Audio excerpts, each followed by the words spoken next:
I did not know that there were 4 ways to insert a menstrual cup. Thank you, Rick, for that detailed graphic.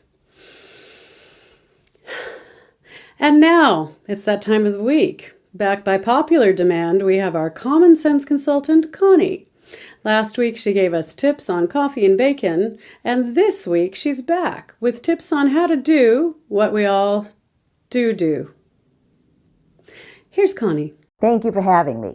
Hi, I'm Connie, the Common Sense Consultant, and today I'm here to talk about something very important, at least to all of us women in the world, and that is public bathroom design. Here's the problem. A lot of times it's your men making decisions about things like this because they're the ones who are in construction. A lot of times they're the ones who are your restaurant general managers. This is a problem for another day. Meanwhile, all the women having to deal with crazy shenanigans every time they got to use the bathroom. So let's look at some of the problems. Sometimes you go into a bathroom and you can tell that they had a plan in mind. Somebody had a plan. The toilet is off center, so you can put a giant toilet paper dispenser right here. And what usually ends up happening is people go in there, and I don't know what they're thinking, but they put the giant toilet paper holder right here, so you're practically leaning on it when you go into the bathroom. Meanwhile, you could do a jig over here. You could have an aerobics class.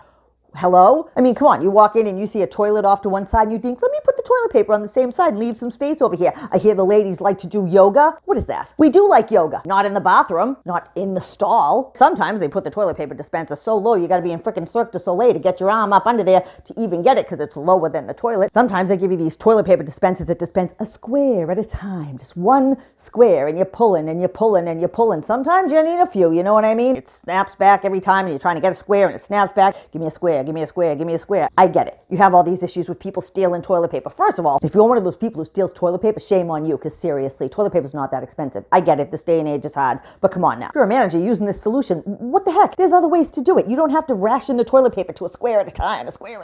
I'm there for an hour just trying to finish up the job. You can lock it up in one of those dispensers that locks. Nobody's going to sit there for like an hour spooling it onto their hand to take it with them. Plus, you'd probably notice that. If you're one of those people who steals the toilet paper at a small business like a dance studio or a hair salon, you really are the biggest kind of jerk. Just stop it. You might as well steal from your mother. Are you kidding me? That's one problem. If you put the toilet paper in the wrong way, or if the tube is bent in any way, it's not going to roll. Check it. There's nothing worse than being at the end of the transaction and feeling like you got to be stuck there for a half an hour because you cannot get the toilet paper to actually come out. Oh my God. This is a basic human function. We all have to do it. Could we make it a little hassle-free? Just a little bit? Here's another problem I encounter. When you sit down, some of us are a little bigger than others. Not everybody's built the same way. I don't need the feminine hygiene disposal unit stabbing me in the butt, okay? Nobody wants that. It's dirty. It's gross. I mean, thank you for putting it there, but like, no, your stall is too small. Work it out. If your door opens in, you're doing it wrong. If I have to straddle the throne to get in or out, no thank you. There's no way to avoid your pants brushing up against wet porcelain. Could there be anything more disgusting? If you got a small stall, make sure the door opens out. Problem solved. You gotta have a hook on the door. Men, I understand this is not something you think of because you carry a wallet in your back pocket and that's pretty much your whole life. Women need a little bit more stuff. By the way, you very often will take advantage of the fact that they're carrying a purse anytime you buy something. Oh, can you hold my sunglasses or whatever? So don't even start. The hook has to be on the door every time. It also has to be strong enough to accommodate about a 10 to 20 pound purse, and that's just the way it is. You don't have to like it. Just work with us. Hook. By the way, if I'm going to bang my head against my purse or the door getting out, you've also done it wrong. If I have to be Mary Lou Retton to get out of there, if I have to be Simone Biles, it's a problem, okay? Stop it. Locks should be functional. Do I need to say anything else? Do you want somebody walking in while you're going? No, you don't. Also, what is with having like 17 sinks and one soap dispenser? I shouldn't have to cross traffic to get the soap and then go to the other end of the world to wash my hands. I mean, that's ridiculous. Especially in this day and age. We all want to be able to wash our hands and have it just be simple.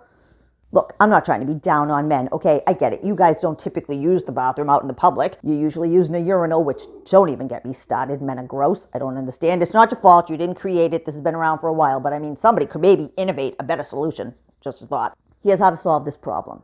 Go into the bathroom stall and sit on the toilet like you were going to go number 2.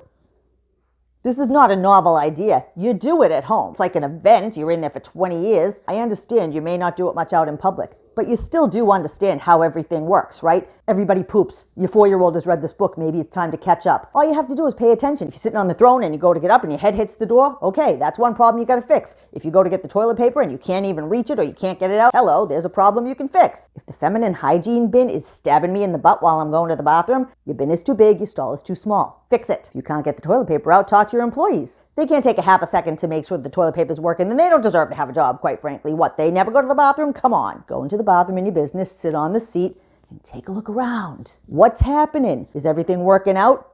to normal human expectations? If not, fix it. That is all. This is something we all got to do. Can we just make it hassle-free? Doesn't take rocket science, just a little common sense. That's one more lesson from Connie. Just another way to make the world a better place for everyone. You're welcome. Thanks, Connie. Connie will be back for next week with more tips.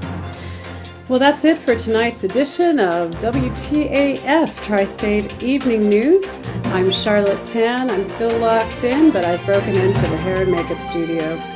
Have a good night.